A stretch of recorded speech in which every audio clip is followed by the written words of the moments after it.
Hello. आज हम जानेंगे कंपोजिट फंक्शन क्या होता है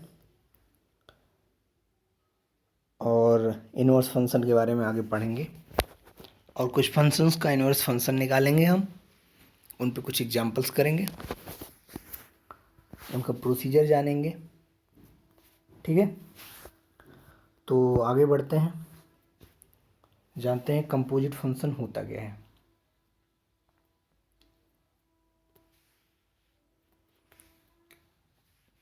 तो हमको पढ़ना composition of functions. Okay, function composition is applying one function to another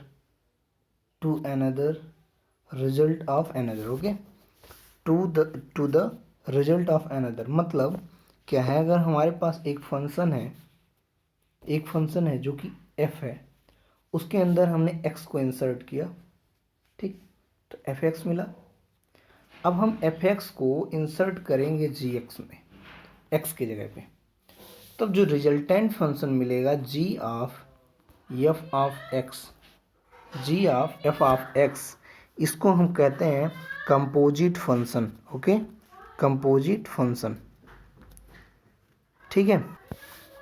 the result of f is sent through g, the result of f is sent through g, it is written g of f of x, g of, इसको of पढ़ते हैं, g of f of x, यानी कि इसको हम इस तरह से भी लिखेंगे, which is means g of f of x, g o f of x का मतलब होता है g of f of x। Okay, इसको हम कंपोजिट फंक्शन बोलते हैं। आगे जानते हैं, डेफिनेशन पे आते हैं। एक्चुअल में डेफिनेशन हमारा क्या है, अगर एक फंक्शन हमारे पास f a से b पर हो, f from a to b, a जहाँ पे क्या होगा, डोमेन होगा, b क्या होगा, कोडोमेन होगा। ध्यान रहे, b को हम डायरेक्ट रेंज नहीं कह सकते हैं, b को हम कोडोमेन ही बोलेंगे। f from a to b and g b to c be two functions, then the composition of f and g denoted by gof is defined as the function gof from a to c। ठीक है, तो क्या हो रहा है, given by gof, उसको हमने, जिसको अभी ऊपर हमने देखा, g of f of x for all x belongs to a के लिए। अब देखिए, इसको ध्यान देने की बात है कि हम जो g o f of x लिख रहे हैं वो for all x belongs to a के लिए लिख रहे हैं, यानी कि जो इसका हमारा डोमेन है, किसका, g of f of x का, g of f of x का, आखिरकार ये फंक्शंस किस में है, x में, यानी कि हम x कहाँ से इंसर्ट कर रहे थे, a से इंसर्ट कर रहे थे। इसका मतलब g of f of x का जो डोमेन होगा वो a हो जाएगा, सेट a हो जाएगा। ओके, इतनी बात आपको समझ में आनी चाहिए। इस फिगर को हम ध्यान से देखेंगे, एक फंक्शन इस पे है, f a से b पर डिफाइंड है और b से c डिफाइंड है, एक g फंक्शन डिफाइंड है। ठीक है, तो हमको जो function g of f of x define होता है वो सीधे a से c पर डिफाइन होता है, यानी कि g of f of x के लिए जो डोमेन होगा, डोमेन जो होगा वो वो a होगा, और कोडोमेन जो होगा, कोडोमेन जो होगा वो c होगा। किसके लिए, g of f of x के लिए। ऐसे ही f of g of x भी आप डिफाइन कर सकते हैं। तो जब f of g of x define होगा तो पहले क्या करेंगे, पहले ऐसे करेंगे हम, इसमें आप देख सकते हैं, तो g of f of x को भी आप डिफाइन कर सकते हैं। ठीक है, तो b से c जाएगा। ठीक है, तो जैसे इसमें हमने डिफाइन किया है, ठीक है, a से b, तो b से c, उसी अनुसार हम जब g को लेंगे और इसमें f को डिफाइन करेंगे। ठीक है, तो g of f of x ऐसे कुछ लिखा जाता है, इस तरह से लिखा जाएगा। और f of g of x कैसे लिखा जाएगा, वो लिखा जाएगा f o g, जिसको हम लिखेंगे f of g of x। तो हम ये कह रहे हैं, आप इसको भी डिफाइन कर सकते हैं, उसके अनुसार सेट डिफाइन होगा। ठीक है, फंक्शन कहाँ से कहाँ डिफाइन है, ठीक है, ये देखना। हमको यहाँ पे एक क्वेश्चन दिया हुआ है, इसके थ्रू हम इसको क्लियर कर लेंगे किस तरह से g ऑफ f और f ऑफ x हम निकालते हैं। ठीक है, इसके लिए देखिए यहाँ पे डोमेन को डोमेन कुछ दिया नहीं है, आप ऐसे निकाल सकते हैं इन सब का, ठीक है, लेकिन इसकी यहाँ पे ज़रूरत नहीं है। तो एक फंक्शन हमको निकालना है जी ऑफ एफ ऑफ एक्स और एफ ओ जी निकालना है, यानी कि f of ji of x. F x दिया है mod x, g of x दिया है mod of F of 5x-2, ठीक है। और दूसरा क्वेश्चन है हमारे पास F x is equal to 8x³ G X is equal to X to the power 1/3। तो हमको G of F of X निकालना है और F of ji of X निकालना है, जी ऑफ एफ ऑफ एक्स और F of ji of X निकालना है। ओके ओके, देखते हैं। तो F of x is equal to mod x है, जी of x is equal to mod 5x-2 है। जी ऑफ एफ कितना हो जाएगा, जी ओ एफ हो जाएगा, जी ओ एफ हो जाएगा जी ऑफ एफ ऑफ एक्स, ठीक है। अब क्या करिए, जैसे हमारा जी एक्स इज इक्वल टू दिया हुआ है, जी एक्स इज इक्वल टू कितना दिया, मॉड 5x-2 दिया हुआ है।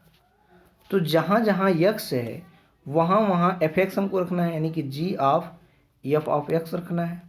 तो ये क्या हो जाएगा, 5, जहाँ जहाँ यक्स है वहाँ वहाँ एफ एक्स रख दीजिए आप, -2 हो जाएगा। इतनी बात समझ में आई। तो जी ऑफ एफ ऑफ एक्स हमारे पास आ गया, जी ऑफ एफ ऑफ एक्स आ गया हमारे पास, वो आ गया मॉड में 5 ऑफ एक्स -2 है शायद, ठीक है। अब जहाँ जहाँ एफ एक्स है वहाँ वहाँ इस वाले में उससे एफ एक्स की वैल्यू रख दीजिए। तो 5 एफ एक्स की वैल्यू है मॉड एक्स -2, ठीक है। तो ये हो गया जी ऑफ एफ ऑफ एक्स की वैल्यू, आप इसको देख सकते हैं यहाँ पे। ओके, आगे देखते हैं। हमको f of ji of x भी निकालना है इसमें। तो F of ji of x के लिए एफ ऑफ एक्स क्या है, f of x mod x है, एफ ऑफ एक्स। तो F of ji of x कितना हो जाएगा, जहाँ जहाँ यक्स है वहाँ वहाँ जी एक्स रख दीजिए, जहाँ जहाँ यक्स है वहाँ वहाँ जी एक्स रख दीजिए। तो मॉड जी एक्स, बस जी एक्स की वैल्यू रख दीजिए, और जी एक्स की वैल्यू है मॉड, तो हमारे पास आया मॉड जी ऑफ एक्स, ठीक है। तो इससे आ गया, इसकी वैल्यू है मॉड जी एक्स की 5x-2, 5x-2, तो डबल मॉड है, एक ही मॉड आप लगाइए, तो इसको इक्वल आ गया 5x-2। तो इसकी वैल्यू तो सीधे सीधे जी एक्स आ गई, ठीक है। तो आ गया एफ ओ जी एक्स की वैल्यू, ठीक है। आई होप आपको समझ में आया होगा। आगे बढ़ते हैं। हम जानते हैं इकाई फलन क्या होता है, आइडेंटिटी फंक्शन क्या होता है, ठीक है। If the function is such that from r to r f x is equal to r for all x belongs to r. देखिए जो यहाँ है वही यहाँ पे मिल रहा है, f x is equal to x for all x belongs to r के लिए is called identity function on r, ठीक है। आगे देखते हैं। If f x is equal to 4x + 3 upon 6x-4 x is not equal to 2/3 so that f of x, ठीक है, f of x is equal to x for all x belongs to 2/3, यानी कि हमको प्रूव करना है कि ये एक आइडेंटिटी फंक्शन होगा एफ ऑफ एक्स। अब देखिए यहाँ एक चीज़ क्वेश्चन को लोग ध्यान ही नहीं देते हैं कि मतलब एफ एक्स इजिकल टू दिया है 4x + 3 अपॉन 6x-4, तो ये क्या देने की ज़रूरत है, x is equal to x is not equal to 2/3। तो ये फंक्शन का ये डेफिनेशन दिया है, फंक्शन का ये डेफिनेशन दिया, ये पूरा डेफिनेशन है एफ एक्स का यहाँ पे। और आखिरकार इसको क्यों दिया है, क्योंकि इसने ये दिखाना चाहा है कि इसका डोमेन जो है उसके डोमेन में आर के अलावा आर में से 2/3 को घटा दीजिए, यानी कि केवल 2/3 के अलावा पूरा आर है, ठीक है। यानी कि इसके डोमेन में 2/3 नहीं है। आप देख सकते हैं 2/3 पे ये डिनोमिनेटर डिफाइन नहीं होगा, 2/3 पर डिनोमिनेटर डिफाइन नहीं होगा, इसलिए 2/3 को हटा दिया है। X is not equal to कह रहा है, x is not equal to 2/3 के लिए, ठीक है। बताइए हमको, तो आप इसको करिएगा, कुछ नहीं करना है इसमें, एफ ऑफ एक्स निकालना है, ठीक है, for all x belongs to 2/3। आप देखिए एफ एक्स दिया हुआ है, एफ एक्स दिया हुआ है 4x-3 अपॉन 6x-4, ठीक। अब हमको निकालना है f of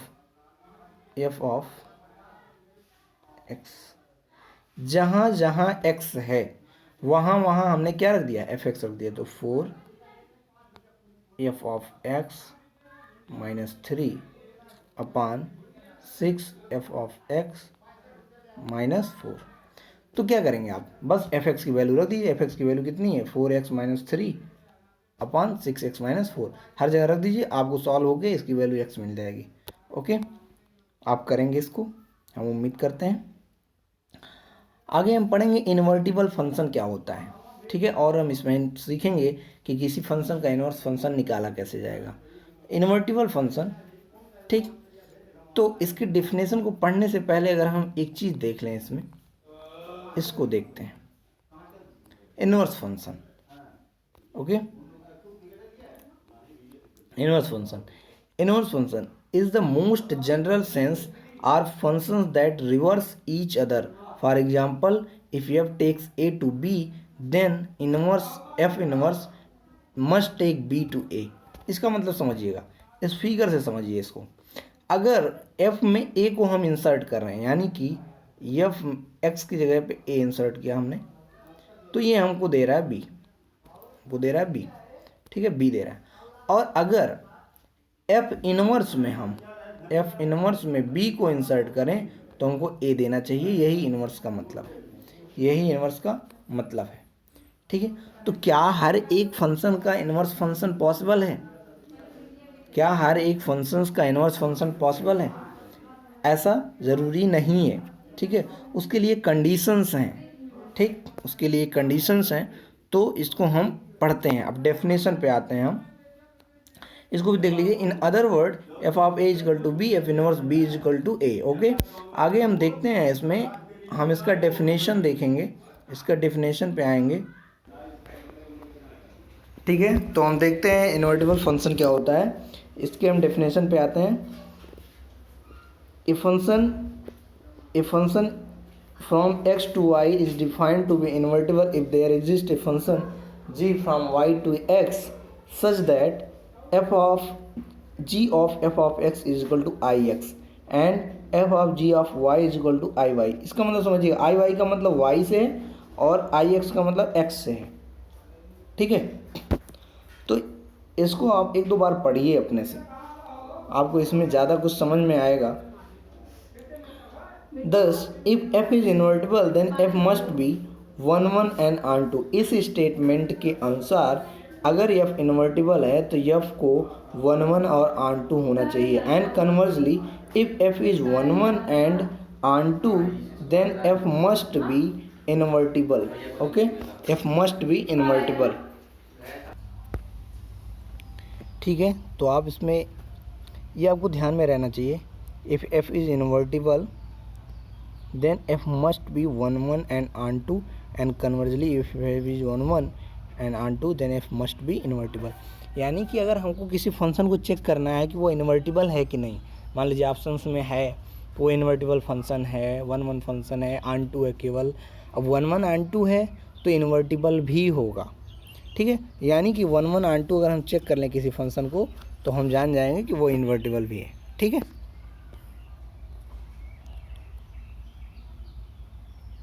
inverse is the most general sense function that reverse each other. For example, ये आपको मैं दिखा चुका हूँ, ठीक है।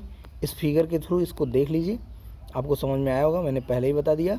एफ ए को लेगा बी देगा, एफ इनवर्स बी को लेगा तो ए देगा, यही तो रिवर्स फंक्शन है, यही तो रिवर्स का मतलब है, इनवर्स जिसको हम बोल रहे हैं, ठीक है।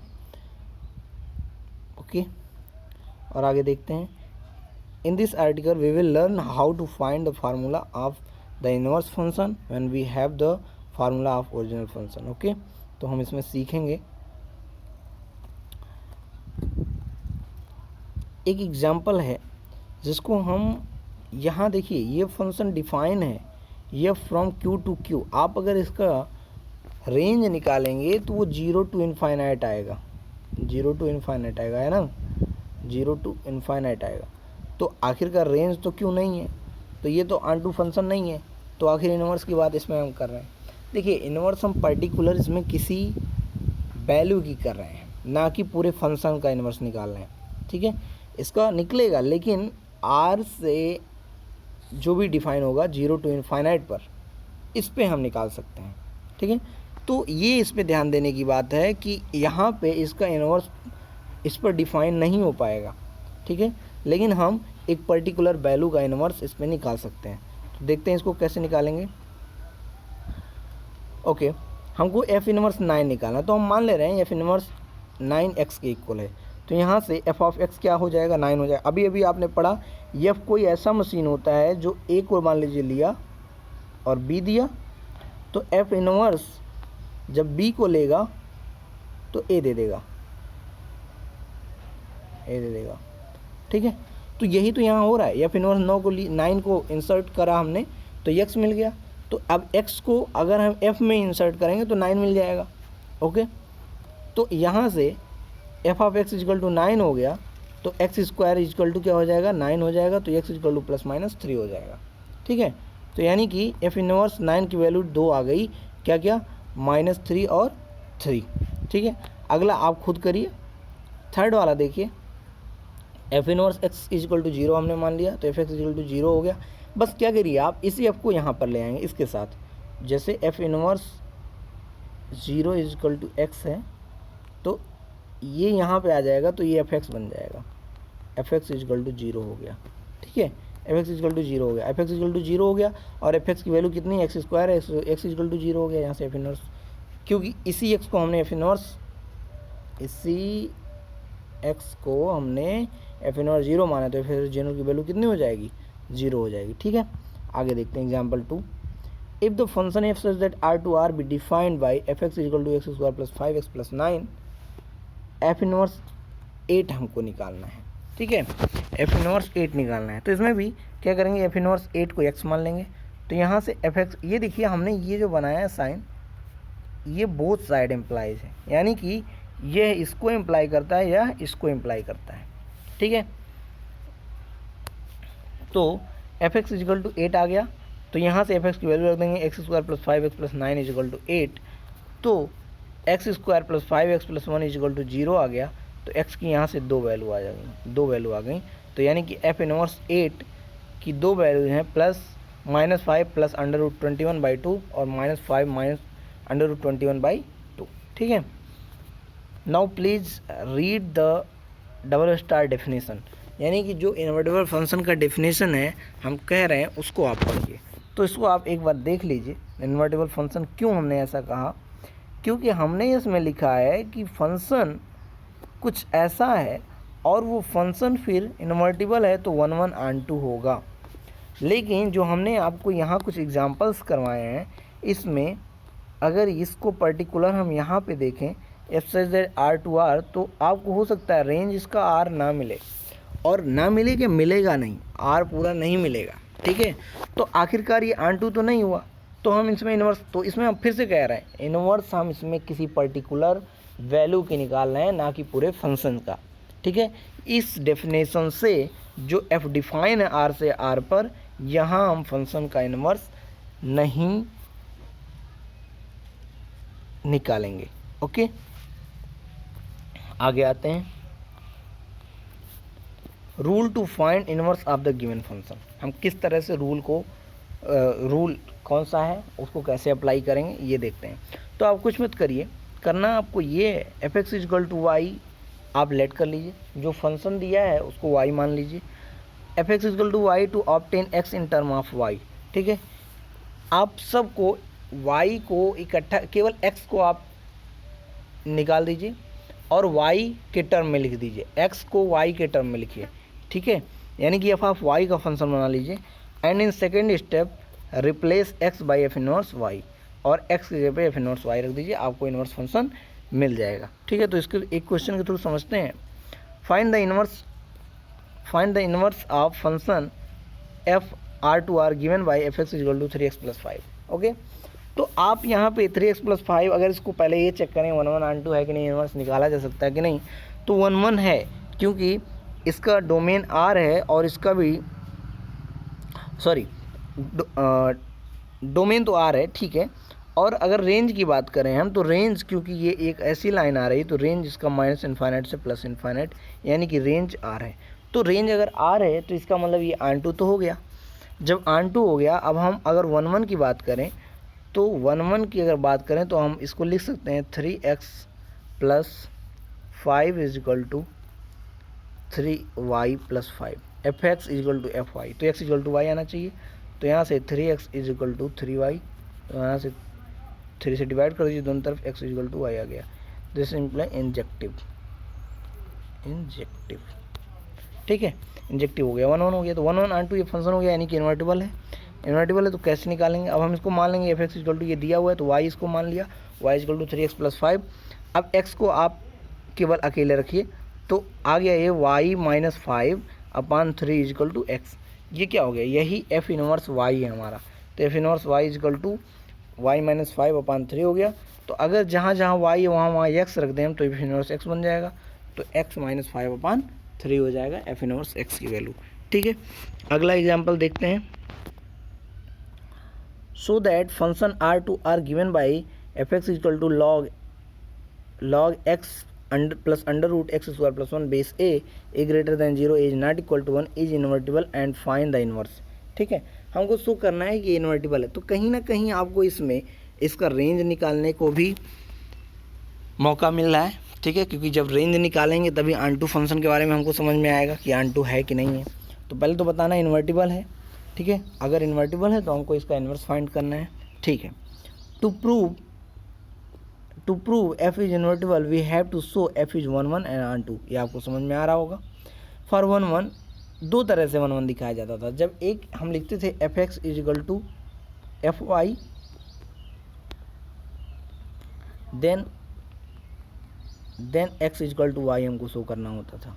और अगर हम ये मान के चलें कि x is not equal to y, तो हमको शो करना होगा f of x is not equal to f of y. तो ये इसमें हम सेकंड तरीके से चल रहे हैं। तो अगर x is not equal to y है तो x plus under root x² + 1 is not equal to y plus under root y² + 1 होगा। दोनों तरफ log ले लिया बेस a के रखते हुए, तो ये आ गया यहाँ से, यही तो हमारा एफ ऑफ एक्स है, एफ ऑफ वाई है, तो ये इक्वल नहीं हुआ, f of x is not equal to f of y है, यानी कि ये 1 1 हो गया। अब हमको इसका रेंज निकालना है। जब रेंज हम निकाल लेंगे और रेंज अगर आर आ गया तो हम कहेंगे ये R2 भी है, यानी कि इन्वर्टिबल फंक्शन है, इन्वर्स निकाला जा सकता है। तो y इज इक्वल टू इतना हमने लेट कर लिया जो एफ एक्स दिया है, यहाँ से इसको हम पावर में चेंज कर दिए, ठीक है, लॉगरिथम को हमने पावर में चेंज कर दिया। तो ये आ गया x plus under root x² + 1 is equal to a⁴y, x minus a⁴y is equal to minus under root x² + 1 आ गया। इसको सॉल्व करके आप पाएंगे 2x into a⁴y is equal to a⁴2i - 1, ठीक है। तो यहाँ से आ गया हमारा x is equal to a⁴2i - 1/2 into a⁴y। a⁴y को ऊपर ले जाइए ज़रा, तो आ जाएगा x is equal to a⁴y minus a⁻−y/2। यही तो क्या है हमारा, यही एफ ऑफ y यहाँ हमने लिख दिया है। देखिए एफ ऑफ y हमने लिखा है इसको, तो क्योंकि हम इसको रेंज मानना चाह रहे थे, यहाँ हमको एफ ऑफ y नहीं लिखना चाहिए था, इसको हम g लिख देते हैं, g of y, okay, g of y लिख देते हैं, ठीक। तो ये जो निकला हमारे पास, इससे हम समझ सकते हैं कि y की वैल्यू क्या क्या हो सकती है, वही तो रेंज होगा। तो x बिलोंग्स टू r के लिए आप खुद सोचिए, x बिलोंग्स टू r के लिए y बिलोंग्स टू r होना चाहिए। आप यहाँ से देख सकते हैं, क्यों, अगर y की कोई भी वैल्यू लें -∞ से +∞ के बीच में, तो x हमको r मिलेगा, ठीक है। इसका मतलब रेंज क्या हो गया, इसका मतलब रेंज हो गया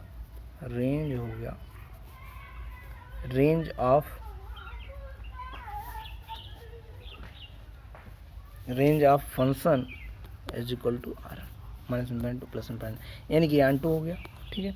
जब R2 हो गया तो हम इसका इन्वर्स निकालेंगे। अब तो हमको क्या करना होता था, हम y मान लेते थे, एक्सप्रेशन को y मान लिया तो y is equal to same वही प्रोसीजर जो ऊपर हमने किया है। तो x इज इक्वल टू ये आ जाएगा, आपको सॉल्व करके अभी दिखाया ऊपर। तो एफ इनवर्स y क्या आ जाएगा, a⁴y माइनस a⁻−y/2, इसी को एफ इनवर्स y कहेंगे, इसीलिए हमने वहाँ पे उसको gx लिखा था, gy लिखा था, ठीक है। तो अगला एक क्वेश्चन है, डोमेन के ऊपर है। हमने क्योंकि डोमेन और रेंज में हम चाहते हैं किसी भी फंक्शंस का आप निकालने में एकदम माहिर हो जाए, ठीक है, इसलिए इसका क्वेश्चन बार बार करवाते आ रहे हैं हम, ओके। तो इसमें find the domain of 1/√mod x minus x का। तो आपको समझ में आता है, पहले तो 1/, में है, तो 1/, में जो है यानी कि डिनोमिनेटर जो है वो 0 नहीं होना चाहिए।